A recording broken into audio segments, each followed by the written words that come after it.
Welcome to our presentation on heart rate variability. What is it and why should you care? It's being presented by Marvin Faure, British Cycling Level 3 coach, owner and general manager of Alpine Cols, the Gran Fondo coaching specialist. A heart rate variability is a measure of the fact that your heart doesn't beat like a metronome with exactly the same time between beats, but actually varies slightly from one beat to the next.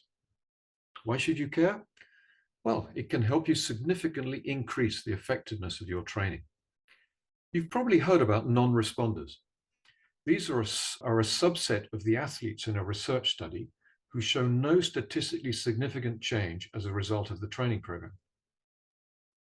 You might even be a non-responder yourself if you've assiduously followed a training plan without seeing any significant improvements. The fact is that high-intensity training only has a positive effect if your body is in a condition to benefit from it. If you're too tired, too stressed, or even just not fully present, your high-intensity session is at best a waste of time, and at worst might even be damaging.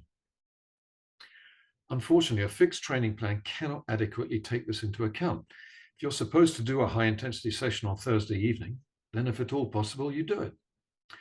This was recently rather well summed up by the renowned US-based triathlon coach Alan Couzens, who said, if you're not listening to your body and coach and adjusting your training accordingly, it's certainly possible to put in 700 hours of training and not improve one bit.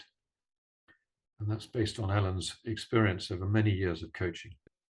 So there's quite a bit of supporting evidence for this in the shape of various research papers that have been done. This one is particularly interesting because the researchers managed to achieve 0 non-responders. So what did they do? Well, recreational runners were divided into predefined or individualized training groups, respectively 14 and 16 people. In the individualized group, the training load was decreased, maintained, or increased twice a week based on heart rate variability, perceived recovery, and an index based on heart rate versus running speed. While in the other group, they simply followed a predefined training plan. Both groups were trained for 15 weeks and tested regularly. The results were that the individualized group, whose training had been modulated twice a week, not only performed significantly better, but also, unlike the predefined group, had no non-responders. So the goal here is to find measures that can tell you whether or not you're ready for a high-intensity session. There's no single measure that captures everything going on. Current best practice, as we've seen from this recent paper, seems to be to look at 3 separate sets of measures that address 3 different aspects of readiness to train. Heart rate variability indicates the state of the autonomic nervous system. Perceived fatigue and muscle soreness provide an indication of progress in muscle tissue repair. And a submaximal fatigue test, which is the cycling equivalent of the test we saw in the paper, provides an indication of accumulated fatigue and the ability to take on load linked to glycogen depletion in the muscles. So in the remainder of this presentation, we'll look mostly at the heart rate variability aspect before concluding with our recommendations for how to use these 3 measures together for the most effective training. First of all, then, some definitions. Heart rate is simply the number of beats per minute. And this is, of course, a measure of the internal load that your body's under. RHR means resting heart rate. So that's your heart rate when you're completely at rest, as the name implies. And finally, HRV, heart rate variability, is a measure of the regularity of your heart rate, or to put it in other words, the extent to which the time between each beat varies. In order to understand heart rate variability, we need to go into a little bit of theory. The heart has its own inbuilt pacemaker, which has an intrinsic and constant firing rate. This is then modulated by the autonomic nervous system, which is the part of the nervous system responsible for control of the bodily functions that aren't consciously directed, such as breathing, heartbeat, and digestive processes. The autonomic nervous system has 2 branches to it, the sympathetic and parasympathetic nervous systems. Now, the sympathetic nervous system is responsible for stimulating the body's fight or flight response. So when we need action, and this results in increased heart rate and reduced heart rate variability. The parasympathetic nervous system is mainly responsible for the body's resting functions. So this results in reduced heart rate and increased heart rate variability. So at rest, when not thinking about something stressful, the body is predominantly parasympathetic. There are many different things that can stress us. So it's helpful to group them in, for our purposes at any rate, into short-term or acute stressors, such as hard training, of course, but also other things nothing to do with training, such as a long flight or a temporary illness, a heavy cold or something of that nature, an evening of heavy drinking, or anything else that provides a sort of a short, sharp shock, but which will wear off quite quickly. And then there's another set of stresses which are chronic or long-term, such as overtraining, if you train too hard for too long, chronic disease, if you're suffering from something which lasts for months, long-term challenges which affect you psychologically, financial worries, relationship difficulties, and so on and so forth. A heart rate variability can't tell the difference between these various stresses. Effectively, it just sums them up. This doesn't matter, though, because your ability to benefit from hard training is affected by the total stress, not the training stress alone. So this is actually a good thing from the point of view of deciding when you're ready to accept a high-intensity training session. It's really important to understand that stress inhibits recovery. So here you can see the words of Andrew Flatt, who is one of the most prominent researchers in the field. When tasked with recovering from training and coping with excess stress, recovery loses every time. Energy is diverted from muscle growth or repair to sustaining the alarm response by shifting from anabolic to catabolic processes and from parasympathetic to sympathetic activation. So it should be obvious that if you're already under excess stress, adding training stress will only make things worse. So that begs the question, how do you know if you're under excess stress? Well, you measure your heart rate variability every day, first thing in the morning. How do you measure it? Well, the easiest way is to use an app on your mobile phone. And we recommend an app called HRV for training. You can find very easily on the App Store. And then you either use if you're using an iPhone, you can use the camera and the flash as an optical sensor and simply cover that with your finger and then activate the app. Or you can pair the phone with a top quality chest strap, such as the Polar H10, which is definitely one of the best. You should take the measurement every morning as soon as you wake up in the same body position. The first thing you'll notice is that your resting physiology seems to vary a lot day to day. So here is my resting heart rate over a 7-day period earlier this year. You can see it varied from a low of 38.1 to a high of 42.5. Now, looking at HRV, heart rate variability, it seems to vary even more, from a low of 27.7 to a high of 37.3. So the obvious question is, well, what does this mean? Are these variations significant? And how much of a change do I have to see before it's significant? Question here is then, was the low reading on the 13th of May meaningful or not? I've ringed it there for you to see. So is that meaningful or not? So that leads us to the concept of normal values.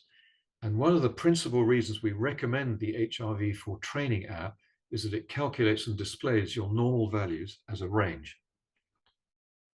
So here in the right-hand chart is exactly the same data as in the left-hand chart. It's presented slightly differently, but especially it's presented with the range of normal values overlaid. That's the sort of the gray band at the top. Now this range of normal values is based on the previous 60 days of data. Why 60 days? Well, 60 days after much experimentation has been shown to provide the best balance between the acute and chronic responses. So what we're interested in here in the normal range is seeing whether an acute response is inside or outside of that. And then for the chronic responses, we're going to see how the normal range itself varies over time. So here in this particular case, we can see that the reading on the 13th of May was borderline. On this basis, if all other indicators were green, I would continue with my training as planned. So it's this concept of normal values which makes the data actionable by identifying whether your responses are showing meaningful changes or just small variations that you should ignore. Okay, so let's look now at how to find some meaning in the data. Remember that, first of all, you need at least 1 week of readings to establish the range of normal values. By the same token, you need to keep taking readings every day to maintain your normal values. It's pointless to take a reading once a week, for example. Note that the values of resting heart rate and HRV that you measure are only meaningful in context and in comparison to your own normal values. By in context, I mean you can only interpret them by taking into account what was going on in your life and the different sources of stress you might be under. More on this in a minute. Finally, it makes no sense to compare your values to anyone else's values. I'm about to show you why. Okay, so this chart shows the resting heart rate distribution for 4 groups of people. Starting at the bottom, the first group exercises occasionally, the second 1 to 2 times per week, the third 3 to 4 times per week, and the fourth group exercises daily. There are 2 things to note. The widespread of resting heart rate within each group. Even for athletes exercising daily, RHR can vary from a high of 80 to a low of 37. That's why it's pointless to compare your RHR to anyone else's. Again, even for athletes exercising daily, can vary from 37 to 80. So that's a huge range. So because your training partner has a resting heart rate which is 20 beats higher or lower than yours, just means nothing at all. The second thing to note is that the more exercise you do, the lower your resting heart rate will be. Or, in other words, as is written there, athletes have lower resting heart rates than the rest of the population. You can see each group there tends more and more to the left as we go up the chart from having only occasional exercise to every day. So this is a well-known training adaptation as the heart muscle and the left ventricle in particular increases in size, stroke volume also increases, and therefore the same cardiac output, in other words, the blood pumped through your body, can be sustained with a lower heart rate. So this is perfectly normal. Now the second set of data there is for HRV. And looking at this, we can see a similar, very wide variation in average values across similar populations. And the variation is even wider in the group of athletes who exercise daily, the group at the top there in the purple. And so again, there's no point in comparing your HRV to someone else. It just doesn't mean anything at all. It means something in relation to yourself and your normal values and how it evolves from day to day. So the key thing to note here is there's actually very little difference in average HRV based upon the amount of exercise. Very slight increase perhaps as you do more exercise. So therefore, while you should expect a decrease in RHR as you become more fit, don't expect your HRV to increase significantly. HRV has only a weak relationship to physical fitness, and that's not where it's valuable. So let's look now at where the valuable information is in HRV. In other words, how to interpret it. The interpretation is different depending on whether we're looking at short-term acute changes or long-term trends. In the first case, as long as your daily values remain in the normal range, all is good. In this case, you follow your training plan and do whatever it says. Other factors, such as a high level of muscle soreness, might suggest you should avoid doing a high-intensity session or a long ride, but your autonomic nervous system is good to go. If your daily value is outside the normal range, however, it's telling you that your current level of total stress is unusually high. In this case, adding training stress is unlikely to be beneficial. And the recommendation is either to take a rest day or to do a short recovery ride only. When we're looking at long-term trends, we ignore the daily variations and look at how the normal range changes over time. This indicates how your body is adapting to chronic or long-term physiological stress. Okay, so let's look now at some examples. Here is a first example showing significant short-term training stress. This is my data from October 2022 when I rode an event called the Alpine Cols Challenge. This consisted of riding 1,850 kilometers and climbing 38,000 meters in just 10 days, with one rest day in the middle. The average day was thus 185 kilometers and 3,800 meters. Needless to say, this is rather more than I normally ride in one day, let alone 10 days in a row. So here on the left, you can see my resting heart rate response. And what we're seeing there are the vertical bars are the daily reading, or the white line is the 7-day moving average. And then the gray off-white band, of course, are the normal values. In this particular case, the response was equally marked in both RHR and HRV, which is to be expected when the stress is entirely related to a very big increase in training load. Note that the short-term effect is to increase RHR and to decrease HRV, whereas the long-term effect would be the opposite, particularly on RHR, of course. Both RHR and HRV were clearly outside the normal zone from the first day to the 6th, at which point they started to stabilize, signifying my body was becoming better accustomed to the load. Both then recovered to be within the normal range the day after completing the challenge, suggesting that my autonomous nervous system was already well on its way back to its normal condition. That was certainly not the case for the rest of my body, by the way, which took at least a month for my soft tissues to recover from that 10-day period. Here's a second example of the effects of short-term stress. So just before Christmas, I caught a heavy cold with a visible response on both RHR and HRV. As you would expect, RHR increased and HRV decreased. So those are the yellow bars there. You can see an increase on the left and a decrease on the right. Note that the day-to-day response is more sensitive in HRV than in RHR, with the exception of that first day, the 24th, which was the second day of my cold. I didn't do any training at all during the period when I had the cold. And then on the 28th, I did a 2-hour turbo session with a few high-intensity intervals at the end. The effect was immediately visible in a below normal HRV the following morning. You can see that on the yellow bar on the 29th in the second graph, which indicates, which recovered the day after. So that indicates that I wasn't yet in good condition to benefit from the high-intensity session. Under normal conditions, HRV should not be affected by a single day of high-intensity training. If it is, it suggests that either the session was too hard for your current level, or HRV is being affected by some other stressor. Here's a third data set showing the effects of short-term stress, and in this case, it was a serious accident. The accident occurred on July the 2nd. I broke my collarbone quite badly, as well as 4 ribs. Since I take my morning readings using a chest strap, I was in no state to do so for the first few days, which explains the gap in the data. Nevertheless, the effects were still extremely obvious 2 weeks later, with my RHR some 20 beats above the trend pre-accident, and my HRV showing an equally impressive drop. I took 5 measures during that week and then left another 2-week gap.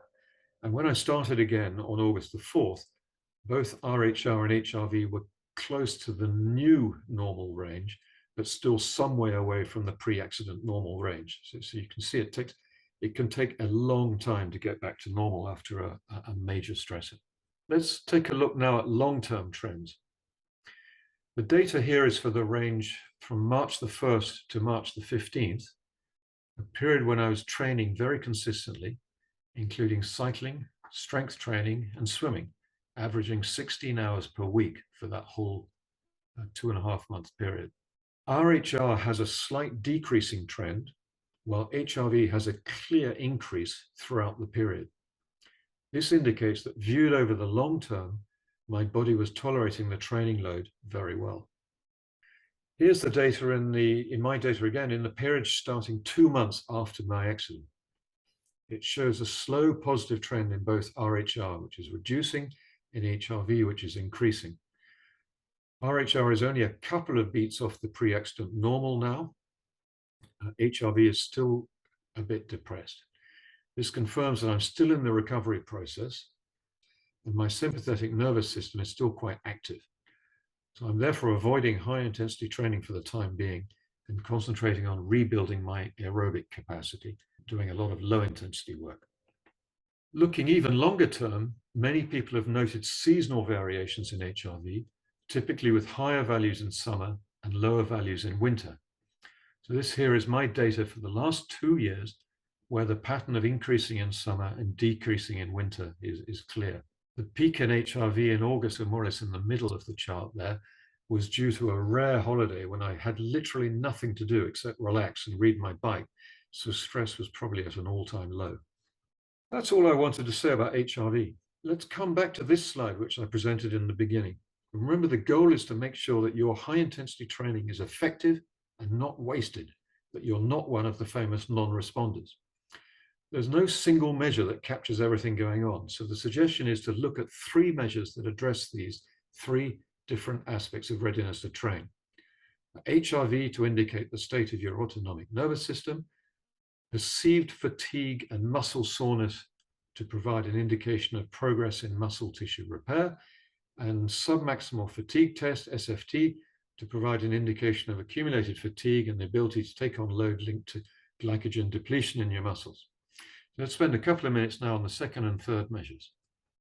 So first of all, perceived fatigue and muscle soreness. These are subjective measures, so you need to use some form of subjective scale. You can use these 2, which come from Training Peaks, or another scale if you've got a favorite one. And the way to use these is simply to note your perception on both scales soon after getting up, and then use the data, and particularly the trend in the data, as an input to your training decision. Do I do a high-intensity session? Do I do a regular ride? Do I do a low-intensity session? Do I do a recovery ride? Or do I take a break? If I've got extreme muscle soreness, then obviously the best thing you can do is to take a break. Now, the submaximal fatigue test, or SFT, was developed by Jeroen Swart, who was performance coordinator at UAE Team Emirates. The test is very simple. You just warm up for 10 minutes and then ride for 3 minutes at your current FTP or critical power, whatever it is for you, and you should use the same value every time. Once you've done it, you evaluate the effort on an RPE scale, and you estimate how long you could have continued at that same effort level. In other words, time to exhaustion at that exact same power output. Jeroen recommends doing this every week. He certainly does it every week with the people that he coaches and looks after at UAE Team Emirates. I personally wouldn't necessarily do it every week, but certainly every 2 or 3 weeks. And what we're looking for is that if all is well, RPE should be down and heart rate either similar to the previous week, or if you're well rested, it may be a little higher, showing a positive response to the stimulus. If, on the other hand, your RPE is up and your HR is down for the same power, it's a clear indication that you're fatigued. So the heart rate response to the SFT is thus the opposite to what you would expect to see when measuring your resting heart rate first thing in the morning.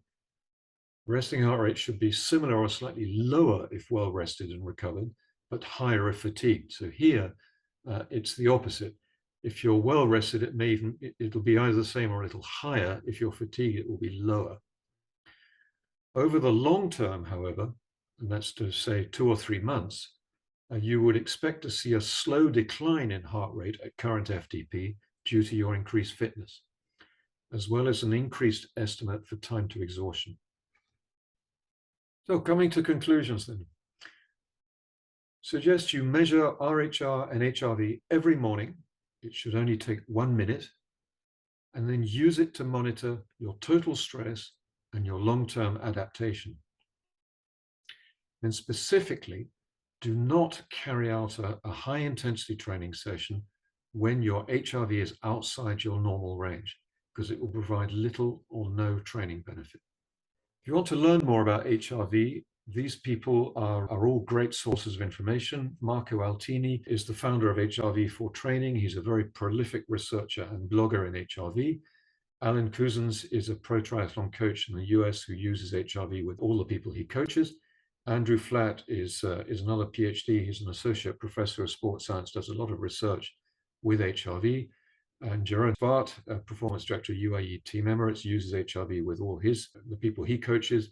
And as we saw just now, he was the inventor of the submaximal fatigue. So do follow those people. There are plenty of other experts in the field that you'll find as you dig deeper and deeper into it. I hope you found this useful. If you did, please like the video and comment below.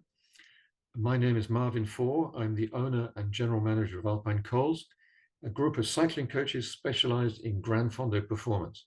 You can follow us on YouTube, Twitter, Facebook, and Instagram. Check out our coaching camps on www.alpinecols.com and contact us for one-on-one coaching. Thank you very much for listening, and good luck with your cycling.